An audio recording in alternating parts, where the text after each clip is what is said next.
नमस्कार सांग माने समस्त को मो चैनल को बहुत बहुत स्वागत। आज बनैबा कंचा हरड़ मंजी रे तरकारी जोटा रुटी सांगरे रुटी परोटा पिठा भात सबुथिरे खाई हबो। तेबे चलंतु स्टार्ट करिबा। कंचा हरड़ एकु आज आमे तरकारी बनैबा। प्रथमे आग मो हरड़ मंजी को आग सिझे दूची। गोटे सीटी देदेवी प्रेसर कुकर रे दे दीची आ किछि पानी गोटे सीटी आ ता संगरे गोटे आलू छोट आलूटे पके दूची। आलू टिके पकेले तरकारी टिके बळिया बळिया हबो आ मेंचा मेंचा हबो भल लागिवो खाइबा पई। हरड़ को सिझे देला परे हरड़ को एबे छड़े दबा। देखंतु मंजी तार एमती बाहरियो। ये मंजी को छड़े की आमे तरकारी बनैबा। मु छड़े साइला परे आपण मान को देखौची। सिझी साइला परे मंजी बाहर कर देची देखंतु। आउ एडी मु नेची गोटे पियाज बड़ पियाज के आउ एटी गोटे सिझा आलू काटी दे छोट छोट खंड करके आउ एटी नेची अदा रसुन रो पेस्ट गोटे चम्मच। चलो तो स्टार्ट करिवे। एटी मु कढ़ाई बसे देजी ऑलरेडी। एबे एथिरे तेल दे देबा। तेल कढ़ाई ताती गलानी। तेल ताती गलानी।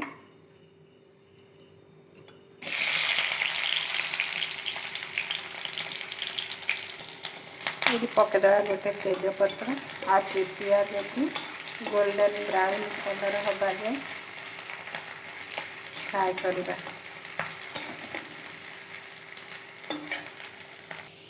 ये पियाज भाजी हो गला। अदा रसुन पेस्ट को देखिए भाजवा।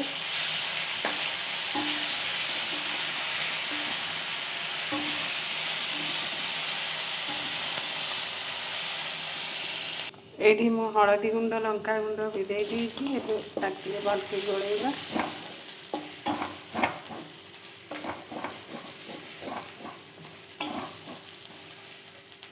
एठी टिके जीरा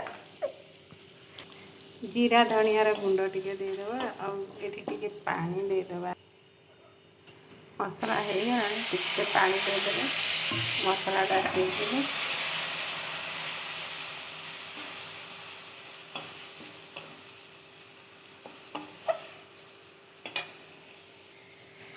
एठी हम दे देबा टमाटो को।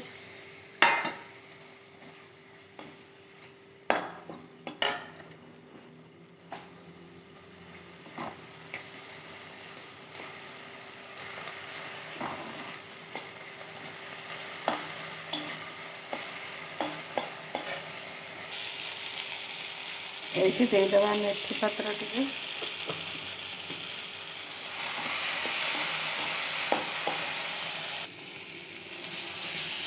एठी देखंतु मसला पूरा भाजी हो गलानी।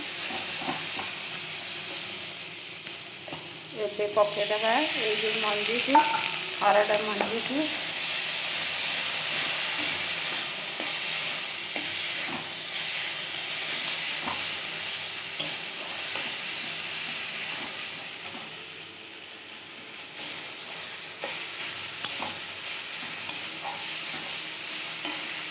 एबे दे देबा आलू को। आलूटा ऑप्शनल अच्छी आपण चाहिए पकई पारे ना तो न पकईले भी खाली हरड़ डाली रे भी बनै पारे।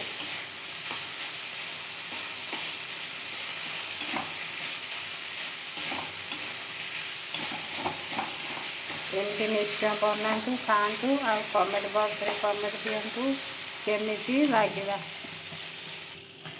एठी मो लुण दे देजी।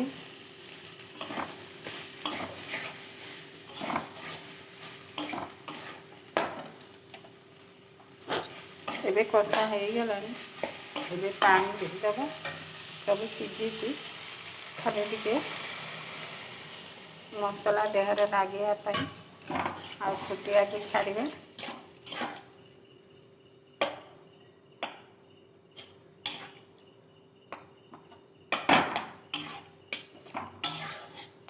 रुटी खाया पाई बहुत भल लगे।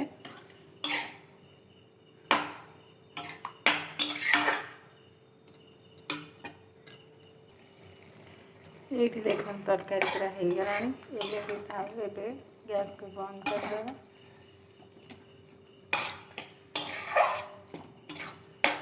ଆଶା କରୁଛି ମୋର ଏ ରେସିପି ଆପଣ ସମସ୍ତଙ୍କୁ ପସନ୍ଦ ଆସିବ। ପସନ୍ଦ ଆସିଲେ ଲାଇକ୍ କରିବେ, ସେୟାର କରିବେ। ଚ୍ୟାନେଲରେ ଯଦି ନୂଆ ପ୍ଲିଜ୍ ଚ୍ୟାନେଲକୁ ସବସ୍କ୍ରାଇବ୍ କରିଦେବେ। ଆଉ ନିଶ୍ଚୟ ଏମିତି ବନାନ୍ତୁ ଆଉ ଖାଆନ୍ତୁ। ପରିବାରରେ ସମସ୍ତେ ପସନ୍ଦ କରିବେ। ଆଉ ୟାକୁ ରୁଟି ପରଟା ସହିତ ତ ଖାଇବା ପାଇଁ ବହୁତ ଭଲ ଲାଗେ। ନିଶ୍ଚୟ ଦେହ ପାଇଁ ବହୁତ ଭଲ। ଆଉ ରହୁଛି। ଜୟ ଜଗନ୍ନାଥ। ପୁଣି ଆସିବି ନୂଆ ରେସିପି ସହିତ।